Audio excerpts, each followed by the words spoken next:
Okay, let's unpack this. We're going right to the heart of what separates a good aesthetic practice from a truly great one. hmm What if the secret to building a wildly successful million-dollar clinic isn't just about perfecting your injection technique or, buying the newest laser? What if it's simpler than that? What if the real competitive advantage, the thing that builds unshakable trust and keeps patients coming back, is actually rooted in simple brain science? That's the core thesis we're diving into today. It's this idea that you, the ambitious practitioner, you already have the technical skills. That's a given. Right, that's the baseline. But elite level success, we're talking about wealth and retention, that's built by becoming a masterful communicator, someone who really understands the neuroscience of how we make decisions. So it's a shift from being a superb technician to becoming a true psychological expert. Exactly. Our sources for this deep dive focus intensely on the science of communication and, really critically, patient alignment. We're drawing key insights from the work of Dr. Ari Masudi, He has a fascinating background, a molecular biologist and a former researcher in regenerative medicine. who then transitioned into becoming a science tech business consultant for the world of beauty. Specifically, we're looking at a masterclass he offers on this exact topic. Our mission today is to give you a shortcut, a kind of cheat sheet to understanding the mechanics of trust and, frankly, objection crushing. I like that. Objection crushing. Dr. Masudi's work suggests that the most successful practitioners achieve something he calls neural alignment. Neural alignment. That's a great term. It sounds like you're literally trying to sync up your brain with the patient's. You're synchronizing your mental approach with theirs, and when you do that, objections just dissolve. They dissolve before they can even form, and conversion rates just skyrocket. It's a powerful metaphor, not just listening to words, but matching frequencies. So in the real world, in the consultation room, what does that actually look like? It looks like flow, and it feels like a really profound understanding. The key is recognizing that in every single consultation, the patient is having 3 conversations at once. 3. And you, the practitioner, have to address all 3 to succeed. If you only talk facts when the patient is consumed by fear, you are, for all intents and purposes, speaking a different language. Okay, let's detail those 3 simultaneous levels. I imagine the first one is the one we all default to, the practical conversation. Correct. That's the realm of the frontal cortex, the rational brain. It's all analytical. Costs versus benefits, ROI, logistics. So the patient is asking things like, which filler lasts the longest? Or how much does this cost? Exactly. How many units of Botox will I need? It's purely transactional. But just beneath that surface,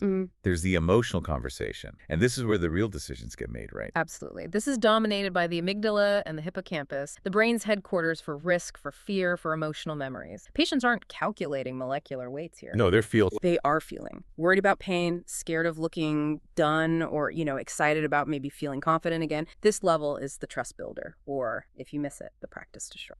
And the third level, which you mentioned is so often overlooked, is the social conversation. This is their identity center, the brain's default mode network. They're thinking about where this procedure positions them in their world. Their self-image. And their peer group. They're assessing, will my friends notice? Or am I vain for even considering this? Or maybe, is this normal for someone successful like me to be doing? They're trying to align the procedure with their social identity. And this is where that fatal mistake happens. Right. The mismatching principle. This is where practice can lose that million-dollar booking. So give us the classic example of a mismatch. Okay, so the mismatch is when a patient gives you a practical question, but they're really driven by a much deeper emotional or social fear, and you only respond to that surface level. So a patient comes in, they're a little nervous, and they ask, can you tell me about tear trough filler? A very practical inquiry. Right. And the average practitioner hears that and immediately launches into the technical data. Oh, we use a low-viscosity hyaluronic acid injected with a micro cannula to avoid bruising, typically 0.5 cc per side, costing $950. Exactly.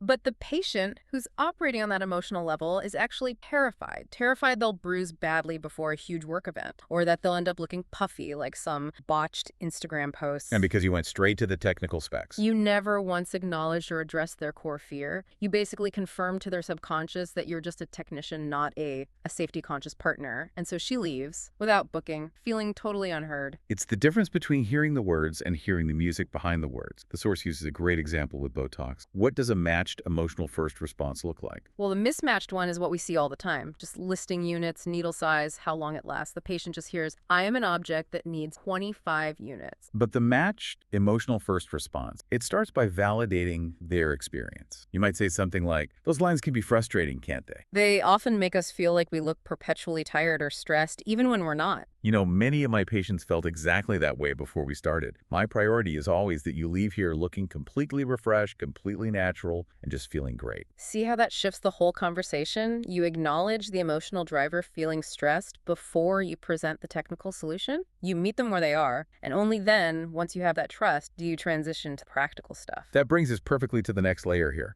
decoding desire, the four emotional magnets. It makes sense. Once you figure out where they're coming from, the next step is figuring out what they truly want. And this is so critical for personalization. If you can identify a patient's primary magnet in the first, say, 2 minutes, you have the roadmap for their entire consultation. Let's start with magnet 1, safety. This is the largest group, right? About 30% of patients. That's right. Their core need is stability, predictability, reassurance. Their biggest fear is complications, pain, looking unnatural. They are scanning for risk from the second they walk in. And the clues are pretty clear. They're asking, is this completely safe? How long have you been doing this exact procedure? What if something goes wrong? That's a big one. So your job is to de-risk the entire experience, show credentials, walk through every single step slowly. You use phrases like, this is the most researched product on the market with a 25-year safety profile. You're managing their fear with concrete, trustworthy facts. Then you have magnet 2, achievement. About 25% of patients, they need recognition, status, they want to be seen as discerning. Their fear is looking basic. Or missing out on the cutting edge. This is the patient who already knows your competitor's pricing and the names of the newest devices. They're asking, what's the absolute latest technology? Or, is this what celebrities get? For them, you appeal to their high standard. You mention exclusive techniques. You recommend a platinum rejuvenation protocol. You're making the treatment an acknowledgement of their status. Next is magnet 3, value, another 30%. Now, it's really important to understand this isn't about being cheap. No, it's about efficiency, return on investment. Exactly, ROI. They are obsessed with longevity. They fear being oversold or wasting money on a result that fades too quickly. So when they ask, how much is this? You need to reframe. It's not about price, it's about the ROI conversation. The source says you should break down the cost per year, not per visit. Let's use the sculpture comparison. You might say $900 per vial, but you immediately follow that up with, now that lasts over 2 years for most patients, which works out to about $450 annually for a foundational lasting change. That's much more cost-effective than a cheaper filler at $600 that you need every 6 months, which could cost you $1,200 a year for a less powerful result. You've just turned price into long-term savings. You've spoken their language. And finally, the smallest group, about 15%, magnet 4, experience. These patients crave novelty, transformation. The procedure itself should feel like an event. They fear boring treatments or, God forbid, looking exactly the same. So you emphasize the journey. You talk about the signature red carpet facial or artistically sculpting their jawline. You showcase dramatic transformations, focusing on the feeling of stepping into a new, powerful version of themselves. The trick really is to listen to their very first question after hello. If they ask, how long does this last? Molly. What's your most dramatic treatment? Experience. That first question just hands you the roadmap. It does. And building on that, let's move into the actual structure of the conversation, the consultation framework. Right, because the sources note that negotiations often fail because people assume they know what the other person wants instead of just asking. A lethal assumption in a medical setting. The framework starts with step 1, identify their true goal, and do it in the first 2 minutes. You have to resist that urge to just jump in and prescribe. Ask open-ended questions. What are you hoping to feel after treatment? Perfect. You're listening for the emotional magnet behind the practical request. If they say they hate their forehead lines, they might actually mean, I want to look less exhausted so my team takes me seriously. That's an achievement driver. And if you just treat the line, you haven't solved their real problem. They won't rebook. Step 2 is to determine their decision logic. Basically, how do they process information? There are 2 main styles. First, cost-benefit logic. These are your analytical thinkers. They want data, statistics, studies. Their clues are questions like, what percentage of patients see improvement? The second style is similarity logic. These are the story-driven thinkers. They're convinced by rapport, by connection. They want success stories about people like them. So they'll say something like, my friend got Botox and looked frozen will that happened to me.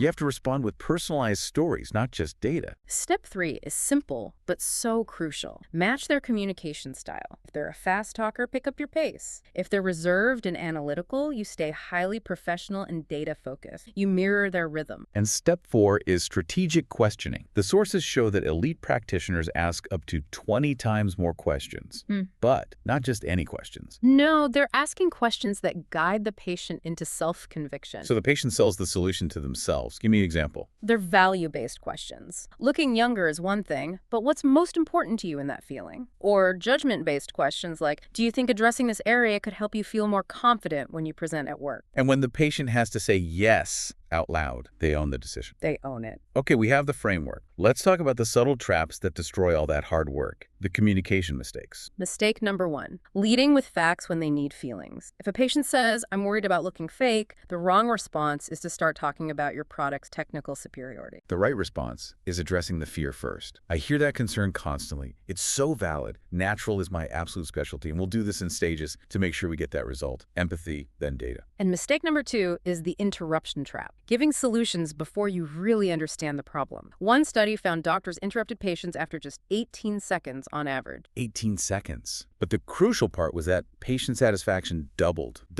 when they were allowed just 6 more seconds to finish speaking. That 6 seconds is priceless. If a patient says, I hate my jowls, don't immediately suggest sculpture. You stop, you breathe, and you ask, tell me more about that. What bothers you most about that feature? Then you offer a solution. And this alignment principle, it isn't just for patients. It can transform your whole practice, even your team meetings. Staff needs also map to those 4 magnets. Think about it. Your receptionist might be a safety magnet. They'll be stressed out by vague, changing protocols. If you try to motivate them with achievement language like, we need to be the best, it just causes anxiety. So instead of the old approach, here are your targets, you adapt. For that safety-driven receptionist, you give her a new, simple, clear script. You tell her, this process reduces errors and keeps your workflow simple and predictable. Exactly. But your competitive injector, they're probably an achievement magnet. They don't want simple, they want recognition. You motivate them by posting their patient satisfaction scores, giving them titles, offering them exclusive new training. And this all flows directly into marketing. Marketing fails when it speaks to everyone and resonates with no one. You have to segment your content by magnet. If 30% of your audience is safety-driven, your social media needs educational posts on sterilization, on safety, 5 questions to ask any injector. That builds massive trust. For the 25% who are achievement-driven, you showcase authority. Posts about your awards, your exclusive techniques, high-end transformations. You're speaking to their desire for status. Your value-driven patients need content on ROI, longevity comparisons, pricing breakdowns, posts like the real cost of consistent skincare over 5 years. And the experienced patients, that 15%, they're drawn to the glamour. Trendy treatments, showcases of your luxurious environment, emotional transformation stories. It's all about creating anticipation for the experience itself. And just remember to avoid those subtle rapport destroyers. The expert trap, where you over-explain. The assumption trap, you probably want Botox, right? And the comparison trap, most patients choose this. Save the data dump for the people who actually want it. So at the end of the day, what does this all mean for your practice? The millionaire practice isn't just built on better skills, it's built on profound alignment. It's about recognizing which of the 3 conversations is really happening, practical, emotional, or social, and which of the 4 magnets is driving the patient. And this isn't manipulation, it's respect. It's the highest form of customer service because